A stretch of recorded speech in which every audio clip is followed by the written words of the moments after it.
Advocate Fadzema here wamuziva kuti panguva inoi aiwa ndiye ane chimuti zvamanje manje wamuri kuona kuti aiwa anonyatsodzikamisa kunyangwe nemabig fish chaiwo chaiwo the ruling partisan beef ouya achipedza bongozozo kana gakava ranga riri pakati pemutungamiri wenyika awana Ian Smith vatikana kuti aiwa ndo nhau yapedza gore vanhu vachitaura pamusoro payo vanhu vachikumbira kuti ndiani akanga ari nani zambe namashoko amuda nditaurwa panapa panobva wasubscribe walike watomba bhela kuti unokomana venzi muaiva vanenge chibonzo chiti it's a complex emotive subject for all Zimbabweans.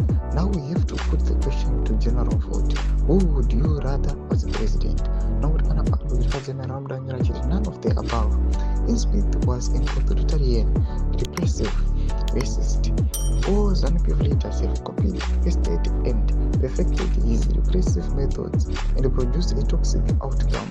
Zimbabwe is your quintessential frying pan to fire disaster. Why can't we have an ethical, competent leader who puts the people first?